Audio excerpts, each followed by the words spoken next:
Hello and welcome to Bass Singing Central. Today's interview features Gene McDonald. If it's your first time here, please hit that subscribe button and click the bell to get notifications so you don't miss future interviews. Gene has had a wonderful career in gospel music. He sang with the Gaither Vocal Band, been on a lot of the Gaither Homecoming series, as well as his time with the Florida Boys was fantastic. You guys will love this musical journey interview with Gene. He also goes into some technique and bass singing tips. Here we go. Here's Gene McDonald. Gene McDonald, man, how have you been? It's been a while. I'm good, man. How you doing? I'm doing very well. We're getting a lot of interviews on this channel with bass singers, and I had a few guys say, we want to hear from Gene McDonald, man. So I was like, absolutely, I want to hear from Gene too. It's been several years since that you and I have been able to chat, since I've Right. really seen you. Yeah. What in the world have you been doing over the last several years? Well, I am singing as a soloist on the Gaither tour. Been there since 2008, 2009, somewhere in there. And so I've just been doing that and then doing solo stuff also. And trying to do around 30 shows a year on my own, besides Gaither stuff. And so just trying to stay busy. Yeah. What has that experience? A lot of the guys I talk to on this channel are in groups still, and what is that experience like? Because you see, I guess you hear of guys or you see guys that leave a group and then they end up trying to do some solo stuff and then they come back to a group, that type of stuff. What is that experience It like? it's difficult for a bass singer because most people don't think that bass singers can sing it in a solo voice that's pleasing. So that's been difficult to try to do that. But for the most part, whenever I left Florida Boys in 2007, I I didn't know what I was going to do. I went to get a bus driving job because I didn't know uh, at that point if I would ever sing again. So it was one of those things where you just had to feel out what God wanted you to do, and sitting on the front porch one day, I missed singing so bad, and I said, Lord, if you'll just help me to learn how to talk, I'll be glad to sing. And 40 years I had sung on stage and never said a word.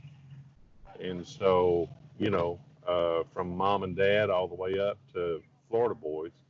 And so I was really, I felt like I was Moses saying, Lord, send Joshua because he talks better than I do. Yeah. And so I there for a while.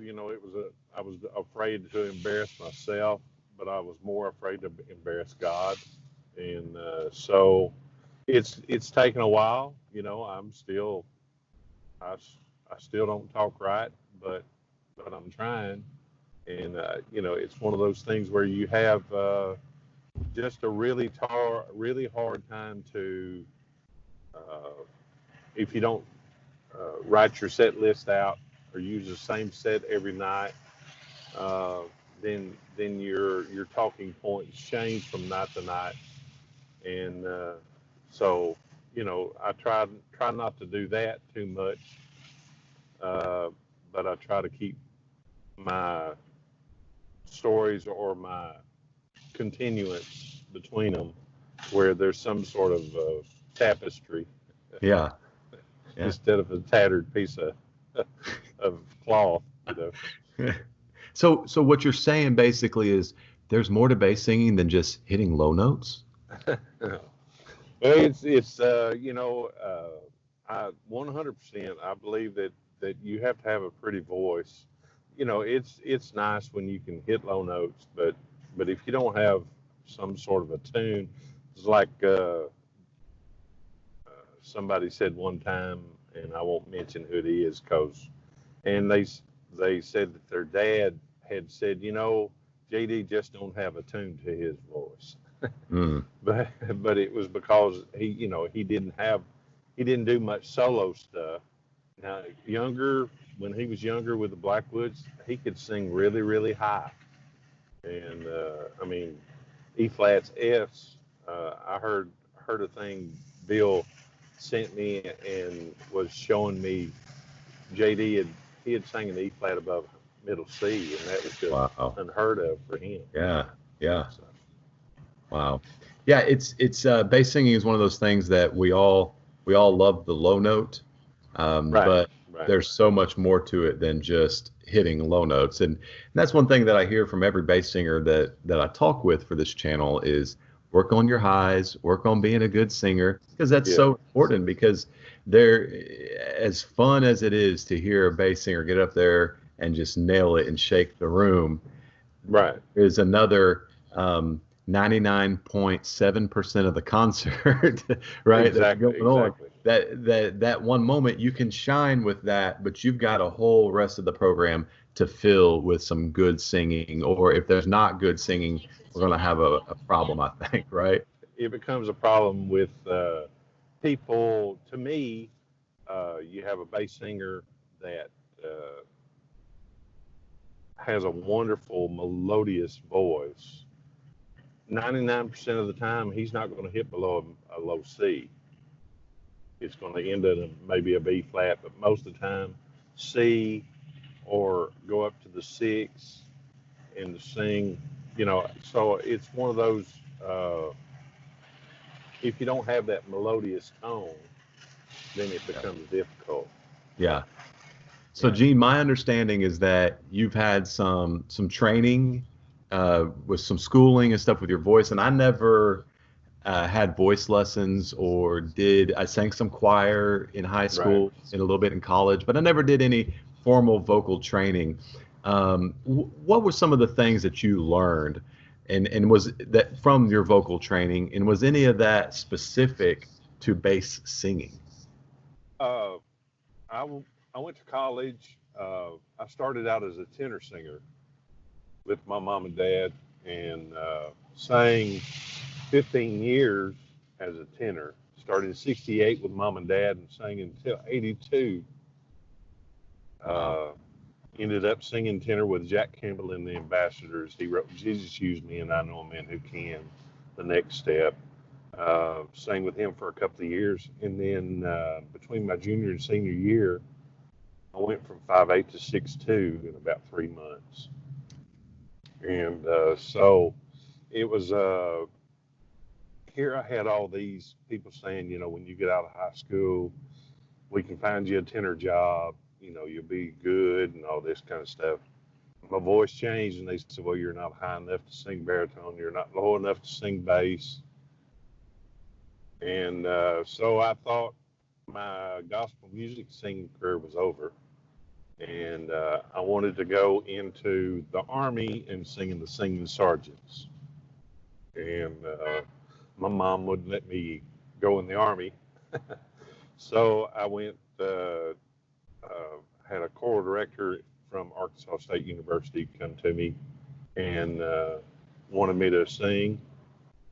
And I didn't want to teach choir, but he said, you can sing opera, you can do a lot of things with a music degree. So I went and took voice for 4 years, 5 years, and sang.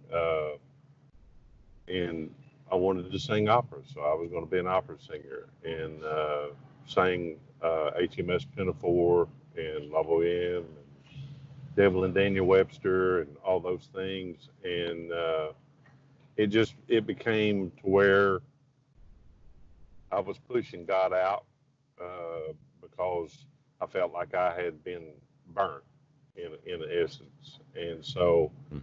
I worked on tugboats to pay for college. During the summers, I worked on tugs, and I fell 29 feet into an empty grain barge and walked out of it. And the doctor, I had a quarter-inch cut over my left ear, and he said, I don't know if you know who the Lord is, but he knows who you are. and there's a reason why you're living. He Mm. said, there's a kid that this happened to 6 months ago, and his mom and dad will be feeding him through a tube for the rest of his life. And he said, I don't know if you know the Lord, but if you do, you need to find out what he wants you to do because he saved you. And Wow. so I struggled with that for a little while. And my dad, the Kingsmen were singing in Memphis, and my dad said, "Well, I'll meet you at the LeClaire Baptist Church." Buck Morton was a pastor, and I said, "Pop, I don't do that much anymore." He said, "Well, I'll see you there at 6." And so I went to the concert, and they sang "Old Ship of Zion," and so I asked the Lord to take all my vices and problems away from me, and I told him if he'd do that, that I'd never turn my back on him. And so that was in '89, and I moved to Nashville shortly thereafter and lived in Ben's studio, Ben Spears recording studio behind the Spear Building for 6 months because I didn't have any money, and started singing with the Plainsman Quartet, and that didn't help the money situation much either.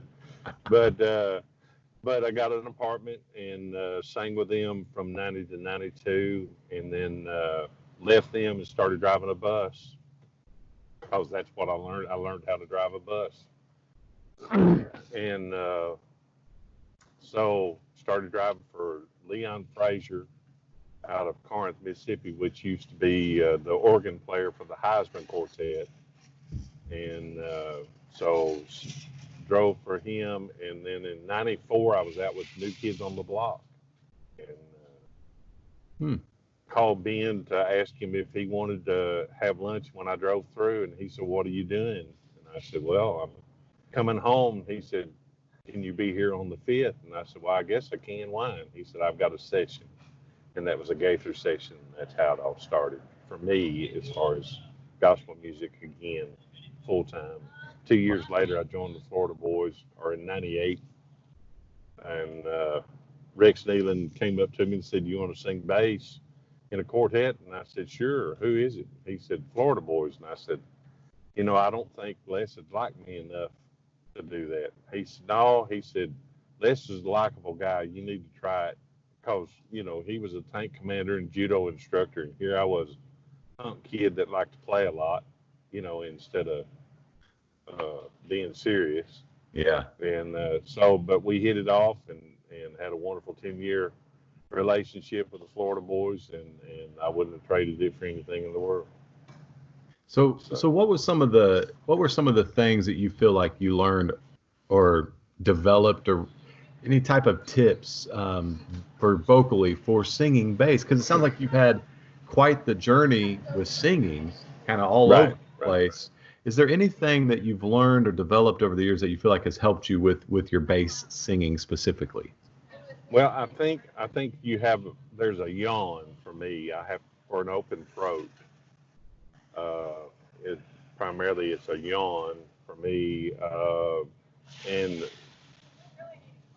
pushing down on your diaphragm and not breathing so much from the upper part of your body, but try to breathe from your belly button, and then hold that down. The yawn for me is probably the biggest thing because you throw all the stuff in your throat away. So you just have. I always admired Jimmy Jones of the Harmonizing Four because his throat sounded like he had a stovepipe. JD, sounded like his throat was as open as it could be. Uh, and then I go back to Rex. Rex had a nice, open, relaxing tone. George was more from the head, but Hmm. they still had to have the open throat for the relaxing. To me, that is it. The open, you don't put any pressure against anything in your throat. So if you yawn, ha ha ha ha, so it just kind of opens that up to where you can be more free. Gotcha. So is that the what type of placement do you feel like you use when you're singing your low notes? I just try to push my Adam apple. Feel like my Adam apple is as far down as it can be, but I also try to keep that. Uh, I'm a more of a Hmm. chest singer, or it's not really a throat singer, but an open throat, you know. So Gotcha. my placement is not so much here until I get to my upper range, Yeah. uh, and then totally, throw that palette up and that kind of stuff to get the tones on the What higher stuff. when you're on the tour with Gaither, and you and I were just joking about before we started this, talking about being off, and you feel Right. like since you're not using it, every Yeah. day, every other day, you start to lose it, and this time off is great for rest, but not Yeah. so much for making sure that you keep your lows You're fresh and exactly cut, like you had that good cut on it. And that's something right. I actually just told my wife this week. Is like I got to start working vocally because I got to work back up Exactly. for my lows to get them back where I had them. And so, was there any type of exercises that you do or that you have that has helped you over the years with that?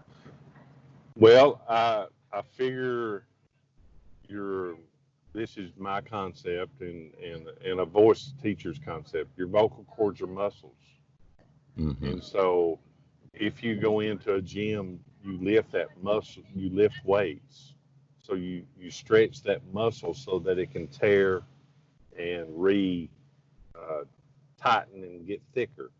So I think I'm not saying that you strain it to the high, but I think that if you work those muscles uh, on the higher register, that it will thicken when it relaxes. It gets thicker and fuller, and it has more meat to it, Yeah. And so my the biggest things that I like to do is I like to go find some of the higher recordings that I've done or some of the higher recordings and just sing those songs. Uh, and I'm not saying anything above, I might, he looked beyond my fault and saw my needs. I sing an E above middle C. So we're not Wow. talking about straining, but if you could warm up to a middle C and keep it open and that kind of thing. Once you get the blood into it and kind of it'll relax and thicken whenever you Mhm. start going to the lower stuff. So Man, I've enjoyed my time today. Thank you for the information. And I hope that the guys got a lot out of it. I know there's a lot of really good content there because a lot of the guys in gospel music, they're talking about that placement for their low notes, even coming from up here, where right, your experience is something different. You're actually yeah, opening it up. And I think I remember one time you telling me something about almost like you have an apple, like yeah. like trying to open I that up, mean, feel like you have an apple down yeah. I there. mean, it's your vocal cords are in a box surrounded by throat. So if you can push that throat out, then that box can move more freely. Yeah. So then that's just that was how I was taught. And I mean, when you're doing 6, 7, 8 hours a day, back when I was in college, I was singing, anywhere from 5 to 7 hours a day, uh, Wow. either in rehearsals or in choirs so when you do that much, then you have to learn how to control that, keep that box relaxed. Yeah. So, and coffee doesn't hurt. So, I drink coffee all the time. Every once in a while, I'll drink water, but most of the time it's coffee just to keep the throat warm, uh, keep the mucus moving. I have terrible sinuses, so that's probably one of the main reasons why I never went into the head voice or sing here is because my sinuses are stopped up 99% of the time. So, Gotcha. And that makes sense. so Man, I appreciate it. Thank you for giving of your time today and giving us a little bit of your journey and some tips and your technique and what you use. I've enjoyed it. Where can these guys catch up with you and your solo music? GeneMcDonaldMusic.com, YouTube. You can go iTunes, all that. But GeneMcDonaldMusic.com, and I'd love to share it with you. Awesome. Y'all check him out. Go to his website, hit him up on socials, and you can even see some of he was talking about his time with the Florida Boys. I'm sure Yeah, you can see some of those videos on YouTube. YouTube. Yeah, one of the things that one of the guys asked on the comment not too long ago was have everybody that does a video do the papa mau mau as their way of signing off. So can you do a little papa mau mau Mm, for us? papa, papa, mow, mow. That's for Hey. you, Ian. I know it's Ian. Ian has to be the one that wanted to hear that. So, I'm not for sure who it was, but I love that. And that's the new sign off. So, Gene, thanks so much, man. all right, man. Have a safe one. Hey, you too.